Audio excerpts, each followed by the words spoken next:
Bienvenidas damas, bienvenidos caballeros. El tema de las llamadas del más allá no deja de sorprenderme. Hemos relatado ya por aquí 2 recopilaciones de este tópico y gracias a ello llegaron más historias al canal. Y es aquí cuando me pregunto, exceptuando las veces en que pueda ser algún tipo de fallas en las comunicaciones, dejando de lado eso, ¿qué pasa? ¿Cómo ocurren este tipo de comunicaciones entre nosotros, quienes seguimos aquí, y quienes ya no están en este plano? O todavía peor, ¿qué ocurre cuando se comunican con nosotros para algo terrible? Un presagio aterrador de cosas que escucharemos más adelante. Vamos a aprovechar que ya estamos por aquí y permítame acompañarlos durante cualquier actividad que estén realizando o pónganse cómodos. Vamos a desconectarnos un ratito del estrés y de la prisa del mundo exterior y mejor preparen y acompáñenos con la bebida de su preferencia. Y Rocío R. nos compartió en los comentarios de la entrega pasada de este tema, este relato. Escuchando estos relatos me recordó a cuando yo era niña. Tenía aproximadamente 8 años en los 90s. Tristemente una tía recién se había quitado la vida. Habían pasado solo unos días de eso. En esos años vivía en un pequeño pueblo de Coahuila, y en esos tiempos no eran comunes los teléfonos en casa, ya que en la familia solo en mi casa había uno. Y ni hablar de los identificadores de llamadas, yo creo aún no existían o al menos no teníamos nosotros. No se veían mucho por allá. Una tarde estábamos en mi casa los primos y 2 tías, y sonó el teléfono, a lo cual yo contesto y me pregunta una voz de mujer que si se encontraba Diana. Diana era una de mis 2 tías que casualmente ese día estaba en mi casa. Y le digo que sí, sin preguntar de parte de quién y le voy a hablar. Ella va al teléfono y cuando contesta, dice: «Bueno, ¿quién habla?». Y luego escucho que mi tía dice: «No, no puede ser, tú ya estás muerta, y bueno. Le colgaron. Yo vi a mi tía muy sorprendida, con sus ojos muy abiertos, y todos preguntándole que qué pasó, a lo que contesta que cuando preguntó que quién hablaba, le respondió que era mi tía, la que recién había fallecido. Y cuando le dijo eso de que ya estaba muerta, dijo que del otro lado del teléfono, mi tía sollozó, diciendo que no y colgó. Ya nunca más volvió a llamar. Esa experiencia nunca se me va a olvidar. ¿Qué haría si de pronto recibe una llamada de alguien que claramente ya no puede hacerlo? Podemos decir que reaccionaríamos de una u otra forma, pero como ya lo he dicho antes, nada como estar en ese momento, que esperemos nunca ocurra, para saber cuál sería nuestra reacción natural. Matías Vallejo, desde Maracay, Venezuela, nos cuenta esto. Actualmente ya no vivo en esa casa donde me pasó lo que hoy les voy a contar. Y esto fue en el año 2010, cuando mi padre, a principios de año, en enero, falleció debido a unas complicaciones de salud. Y fue en febrero que los primeros días, una mañana, salí a hacer unas compras, aquí a una tienda que me quedaba en la avenida. Regreso, me topo a un vecino que saludábamos de vez en cuando. No había tanta comunicación, pero tanto él como su esposa eran buenas personas, juzgando, claro, en las pocas veces que nos saludábamos en la calle. Me detengo a saludarlo y a ayudarle a cerrar la cajuela de su auto porque traía las manos ocupadas. Y entre la plática de buenos días y eso, me dice algo como extrañado. «Te voy a decir algo, hijo, y por favor, no me lo vayas a tomar a mal. O mejor, ni le digas a tu papá. Pero en la semana nos llamó a la casa 2 veces. Quizás estaba pasando por un mal momento tu padre. No nos molestamos ni nada. Se nos hizo extraño que nos llamara bien enojado, insultándonos. Primero lo escuchó mi esposa, y cuando yo levanté el teléfono ya había colgado, y era del número de tu casa. Al día siguiente nos llama de vuelta, pero ahora yo respondí. Y sí, era su voz, era tu papá, pero no nos dijo nada, solo nos insultaba. Y te pregunto a ti, no quiero importunarlo, ¿le pasa algo? ¿Se encuentra bien?». Al escucharlo, no pude evitar sentir miedo. Siento mal admitirlo, pero me dio miedo. Eso no era algo típico de papá. Claramente este vecino tampoco sabía que había fallecido ya. Y encima, que me dijo que en las 2 ocasiones que pudo ver el identificador de llamadas, vio nuestro número. Y todavía, papá tenía una voz inconfundible. Y le dije que papá había fallecido hace casi un mes. Él bajó las cosas que traía en las manos y aparte de darme sus condolencias, se quedó muy confundido, diciéndome que no era su intención hacer un comentario de este estilo, pero ellos estaban seguros que lo escucharon. Era el número de nuestra casa, me repetía. Pero sinceramente no sabía qué decirle. Los dos estábamos muy confundidos. Y ahí quedó el asunto. No dejó de disculparse este vecino, aunque no era su culpa. Y nunca supe por qué escucharon a papá de esa forma, siendo que él en vida no era así. Nos ha tocado ya escuchar varios relatos en los que, de alguna forma, quienes se manifiestan con la imagen, voz de alguien ya fallecido, su esencia, comportamiento, es completamente opuesto a cómo era en vida esa persona. Hay teorías que dicen que esto es reflejo de algunos pendientes negativos, y por eso se muestran así. Hay quienes creen que son otros seres manifestándose a través del recuerdo de alguien con esta forma, en cualquier sentido. Pero ¿para qué? Es una pregunta frecuente. ¿Para qué? ¿Qué se busca? ¿O usted qué pensaría? Irma de la Garza, desde Querétaro, México, nos cuenta esto. En el año 2019, tuvimos un pequeño viaje mi novio y yo. Somos de Santiago de Querétaro. Y su familia, bueno, parte, vivía en Puerto de Carroza, saliendo para el norte. Por lo que nos preparamos con cosas para conducir un par de horas y bueno, salimos en su auto, solo él y yo. Y debido a nuestro trabajo, saldríamos de aquí a las 5 p.m. Por eso nos alcanzó la tarde y luego oscureció. Y aunque no era tan noche y esa carretera no es que esté desolada, la que va para Ojo de Agua, la México 57 me parece. Hay muchas casas, de pronto negocios y realmente hay tramos vacíos pero son muy cortos.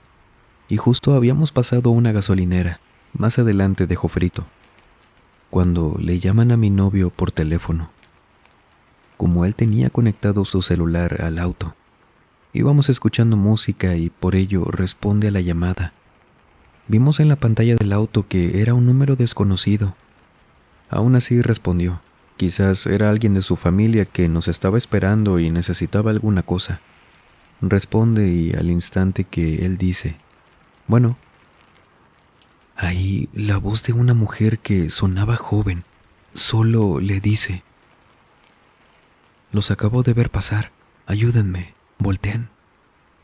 Y se cuelga la llamada. Haber escuchado eso, en verdad, a mí me puso la piel de gallina. No se me hacía para nada conocida esa voz y también sonó como si esa voz viniera de un micrófono o teléfono muy antiguo por la calidad de la llamada. Y vi cómo mi novio se quedó callado y sostenía fuerte el volante sin quitar la vista del frente. Claramente también estaba asustado al igual que yo. Y luego me dice que no volteé, al mismo tiempo que siento cómo le pisa el acelerador. Yo no le quise preguntar qué vio esa noche, no ahí. Seguimos nuestro camino callados. Se reprodujo de nuevo la música apenas terminó esa llamada y cuando llegamos a casa de su familia, sí lo escuché, contándole esto a unos primos que ya estaban allá. Yo no quise escuchar, de verdad me dio miedo. Si hubieran escuchado también esa voz, sé que a muchos les hubiera ocasionado lo mismo que a mí. Pasaron unos 5 o 6 días cuando me atreví a preguntarle a mi novio, un día que nos vimos, que qué era lo que había pasado esa noche y él me dijo, qué bueno que me preguntaste. No te quería decir, pero la verdad sí me alivianaría mucho contarte que esa noche, cuando escuchamos a esa mujer en el teléfono, la vi por el retrovisor. Nos venía siguiendo por la orilla de la carretera. No la vi bien, pero venía corriendo. Le aceleré y fue cuando la dejamos atrás. Ni en broma nos iba a alcanzar, pero fue como si saliera del monte. Lo que no entiendo es que cómo hizo para llamar a mi número. Fue peor ahora que lo sabía. No entendí tampoco cómo fue posible eso, quién era o qué, pero al menos ya pasó. Él bloqueó ese número y no recibió llamadas de nuevo de esa mujer. Hay muchas ocasiones en que, por más curiosidad que tengamos, es mejor quedarnos así, aunque ciertamente eso que no podemos ver también genera mucho miedo. Mis redes sociales las encuentra en el primer comentario o en la descripción, tanto si gusta seguirme en mi Instagram, @alan.salas, A después de la primera S, o si gusta enviarnos sus relatos a cualquiera de los medios que dispongamos abajo, será un gusto recibirlos. Gracias de antemano y nos vemos por allá. Y Estíbaliz Mendoza, desde Cancún, México, en Playa del Carmen, nos cuenta esto. En la colonia donde vivíamos antes, en Villas del Sol, hace tiempo nos pasó algo muy horrible, derivado de algo todavía más extraño, y que tuvo que ver con la casa de al lado. Verán, nosotros, cuando yo tenía 18 años, recién cumplidos, ya teníamos para ese tiempo años de haber conocido a los vecinos, en especial los de al lado. Una pareja de personas de la tercera edad que no eran tan grandes sinceramente. De vez en cuando venía la familia a visitarlos y sabíamos que no eran personas que estuvieran la mayor parte del tiempo solos. Sin embargo, sí notamos que de pronto dejamos de verlos. No los veíamos salir de su casa, la cual estaba pegada a la nuestra y a veces, hasta si hacías mucho ruido, se escuchaba fácilmente para acá, por la cercanía. Y por eso lo notamos, porque no escuchamos ya nada. Y la casa se iba viendo por el exterior más descuidada. Mi hermano menor, de 16 en aquel entonces, hizo la imprudencia de asomarse por la ventana una tarde que veníamos de la tienda. Yo le dije que no, pero se me adelantó, diciéndome que él sabía que ya no estaba nadie ahí. Y tenía razón. Me dijo que me acercara a ver y por la ventana vimos la casa de los vecinos. Esta estaba toda empolvada ya. Podíamos ver por una parte de la ventana que estaba descubierta por una cortina que hacía un trecho por donde vimos que sí, estaba sola. Parecía que ya tenía mucho tiempo así, oscura y con una que otra cosa en el suelo, como que solo se fueron, dejando lo que no pudieron llevarse y lo demás ahí se quedó, porque ya tampoco iba la familia. De esto fueron pasando los días y mi hermano y yo no sabíamos hasta que mis papás nos dijeron que en esa semana habían estado llamando a la casa. Nos contaron esto confundidos porque nos dijeron que ambos habían contestado el teléfono y al responder era la voz de una niña que les decía que si por favor le podían pasar a Erlinda. No decía nada más, solo les decía eso. Le preguntaban algo, que si era correcto el número, que Erlinda con qué apellido, pero ella no decía nada. Se quedaba callada unos segundos y colgaba. Papá nos dijo lo mismo, que a él le había tocado responder ya 2 veces en la madrugada el teléfono. Una niña preguntando por Erlinda. Y como era en la madrugada, nunca vieron la pantallita del teléfono que indicaba que era el número de los vecinos. Pero ya para esa semana, quizás teníamos ya 2 semanas de haber notado que no estaba nadie. Y cuando platicamos esto, fue que apenas ahí vieron el número, por lo que pensaron que quizás no era. A lo mejor estaba mal guardado y yo les dije que marcaran, que hiciéramos la prueba. Ellos llamaron. Estuvo sonando un momento y no respondieron. Pero mi hermano dijo que no colgaran. Él salió corriendo de la casa y cuando regresa, nos dijo que al lado, en la casa que ya tenía sola un buen tiempo, ahí estaba sonando el teléfono. Mis papás volvieron a colgar. Mi hermano dijo que no sonaba ya. Volvieron a llamar y ahora yo salí con él. Y efectivamente, sonó de nuevo el teléfono de esa casa. Nos estaba marcando esa niña, pero ¿quién era? ¿A quién buscaba? No teníamos idea de quién se llamaba así. La vecina no tenía ese nombre y, la verdad, yo nunca la escuché. pero mis papás decían que sonaba como una niña muy pequeña, y solo decía eso, siempre era lo mismo. Claro que nos dio escalofríos a todos y colgamos. Mis papás bloquearon ese número y no nos volvieron a llamar de esa casa, pero siempre nos quedamos con ese miedo de que a través de esas llamadas que no tenían sentido, al lado, quizás había una niña, una que ya no era de este mundo. Nos mudamos de ahí al año siguiente por otros motivos ajenos a esto. Sin embargo, esa casa nunca se habitó, siempre se quedó igual. Nadie fue a verla en lo que duramos ahí. Se dice que lo que haya del otro lado muchas veces puede interactuar con este plano a través de los aparatos electrónicos, pero hacer algo complejo, como lo es llamar a un número en específico, proveniente de otro número específico, ¿cómo se logra? No digo que no suceda, los invito a que teoricen. ¿Cómo es que se logra esto? Una persona que prefirió no mencionáramos su nombre nos cuenta un relato desde Nuevo León, México. Esta noche les quiero contar algo no tan delicado, pero sí algo que me gustaría mantener al margen por mi trabajo. Ya no trabajamos en eso, pero salí con muy buenas recomendaciones. Prometimos no mencionar nada sobre eso y más cosas que irán escuchando.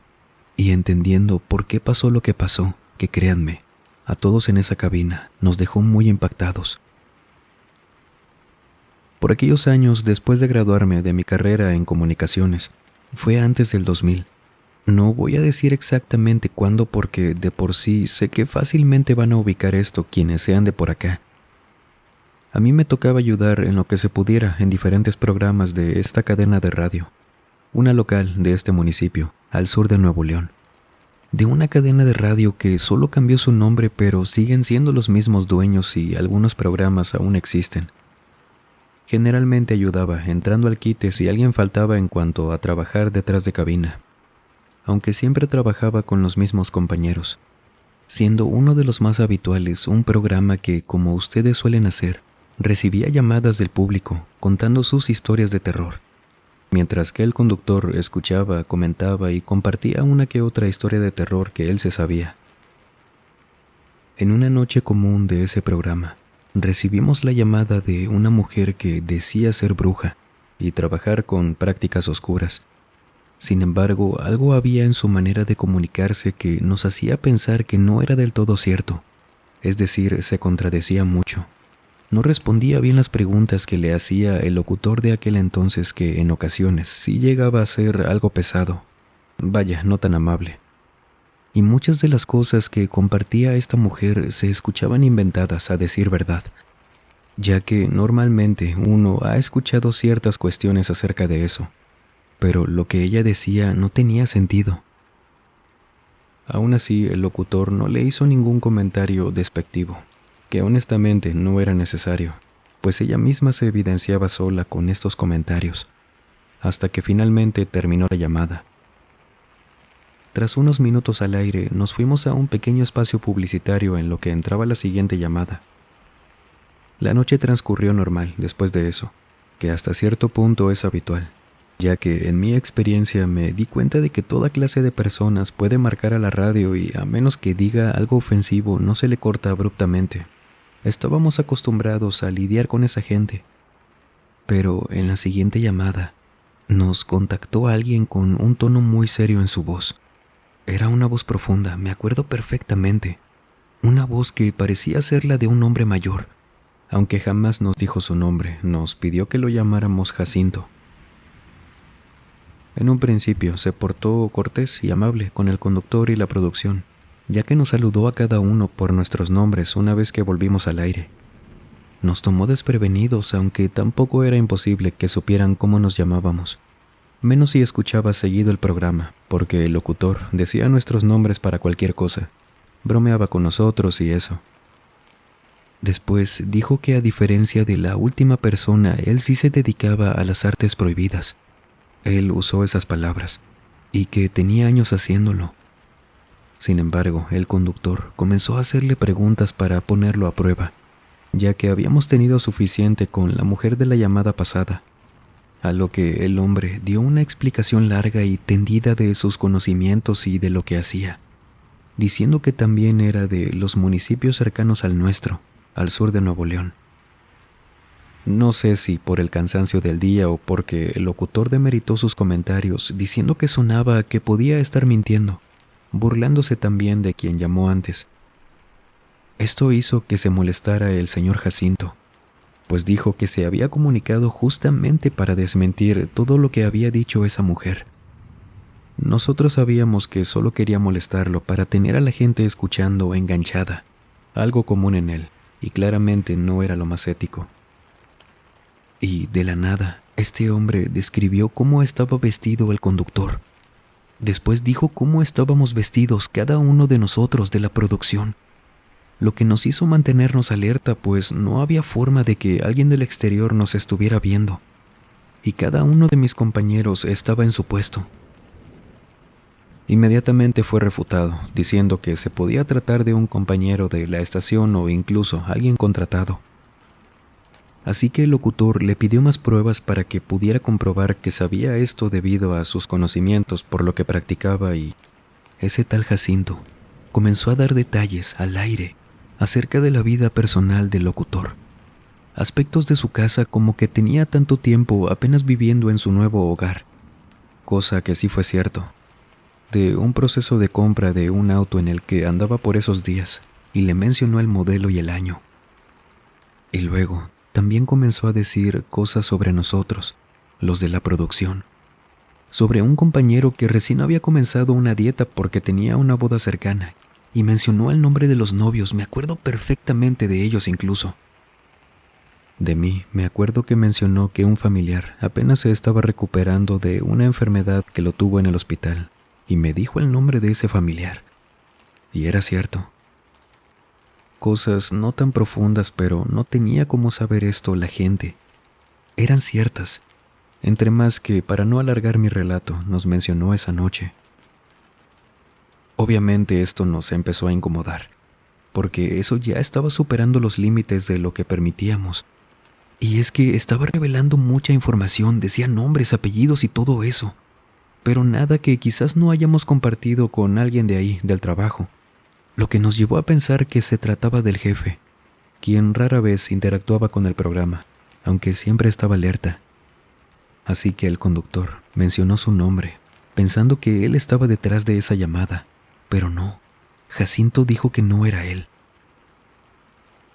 No nos pareció lo siguiente que les voy a comentar, pero el conductor, que ciertamente llegaba a ser muy imprudente como les comenté, le dijo que nos mencionara algo que nadie supiera de nosotros, que si era verdad que sabía por sus conocimientos y esto lo hiciera. No queríamos esto los demás, pero pues lo hizo. Y ese tal Jacinto se quedó pensando unos segundos y habló. Primero felicitó a uno de mis compañeros de producción, diciéndole que su esposa tenía un mes de embarazo y daría luz a un varón. Después le advirtió a otro compañero que se alejara de su hermano, quien recientemente se había mudado con él porque tenía intenciones de robarle. Luego continuó con el locutor diciéndole que le recomendaba hacerse unos exámenes de sangre, ya que su adicción a tener contacto físico con muchas personas le había llevado a contraer una enfermedad y que esto era reciente. Claro, todo esto con muchos detalles. Una vez que mencionó lo anterior, todos nos quedamos helados, y no era para menos, ya que de todas las cosas que había dicho, esa fue la más impactante que mucho tenía de cierto, ya que los rumores acerca de la vida íntima del conductor crecían cada vez más, pero era algo que se contaba en secreto en la estación y ya. Eso hizo que se enojara el locutor.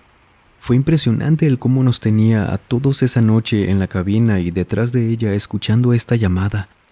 Y el locutor lo maldijo sin importarle su vocabulario al aire, además de acusar al jefe de prestarse para una farsa tan humillante. Sin embargo, antes de que pudiera continuar, fue interrumpido por el supuesto brujo, quien le dijo que no tenía por qué culparlo.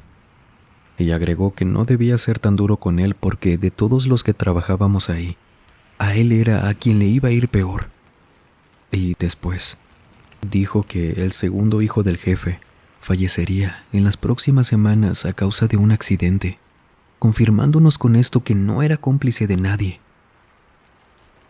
Colgamos la llamada mientras aquel tal Jacinto se reía muy burlonamente.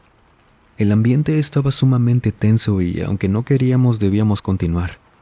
Así que alargamos los comerciales lo más que pudimos, solo para regresar y despedir el programa esa noche, en lo que tratábamos de ver si podíamos dar con el número desde donde fue hecha esa llamada. Pero no, había sido de un teléfono público. Una vez que terminamos, nadie se despidió. Cada quien salió apresurado por su cuenta, claramente alterados por lo que habíamos escuchado. Al día siguiente todos se presentaron a trabajar, a excepción del locutor, quien llegó más tarde asustado por lo que había pasado, pues esa misma mañana fue a hacerse unos estudios esperando que eso solo haya sido una retorcida broma de no sabemos quién. Aunque a los otros, a quienes también les dijo algo, confirmaron que quien nos había llamado acertó en lo que dijo, lo del hermano y lo del embarazo. Solo que fue hasta meses después que se supo que sí era un varón a quien estaban esperando, tal y como dijo ese señor. Me gustaría decirles que se equivocó en los últimos 2 casos, pero no fue así. Unos días después le entregaron los resultados al locutor, confirmando que en efecto padecía de una enfermedad de transmisión de ese tipo, lo cual le cambió la vida para siempre. Lo vimos cómo se deterioró en todo aspecto. Y no fueron 2 semanas, fue a la semana y media de esa llamada, creo que menos, que uno de los hijos del jefe falleció en un accidente en la carretera. Y todo esto yo sé que parece broma, pero no fue así. Todo pasó tal y como nos dijo ese hombre, que, de hecho, ocasionó que tuviera menos días cada vez ese programa de llamadas, y después lo sacaron del aire. No se retomó. Por eso no puedo mencionar quiénes éramos los que trabajábamos ahí y cuál estación era o cómo se llamaba el programa, porque sí les fue muy mal a estas personas a partir de eso. El locutor se tuvo que ir a otro estado para su tratamiento. El jefe renunció y entró otro. Los demás seguimos ahí por un tiempo. La grabación de ese programa lo tienen celosamente resguardado en las oficinas de esa estación, e incluso tienen prohibido hablar de ese tema. Yo ya no trabajo ahí, pero hace años que fue la última vez que estuve en la estación. Sabía que aún la tenían guardada ahí, y no sé si alguna vez planeen reproducirla al aire. Yo creo que no, pero si lo llegan a hacer, rápido me comunico con ustedes, para que la escuchen y sepan que todo esto fue real. Esa llamada existió y fue la razón por la que cerró ese programa. Hace, si no mal recuerdo, 2 años, tuvimos una llamada en los directos de los viernes. Una llamada de una persona que nos contaba detalles no comprometedores hacia nosotros, sino hacia el canal. Entre los eventos paranormales se llegó a confesar algo delicado. Por eso tuvimos que cerrar el directo también y retomarlo, poniendo en privado ese fragmento con esa llamada. Usted lo alcanzó a escuchar. Pronto se los voy a contar por acá, de todas formas. Y cuéntenos, ¿usted ha recibido alguna llamada del más allá? Sería un placer conocer su historia. No olviden visitar Misterios de la Fogata, nuestro segundo canal que le aseguramos. Tenemos casos y visitas a lugares muy interesantes. El enlace de todas formas lo tendrá en el primer comentario.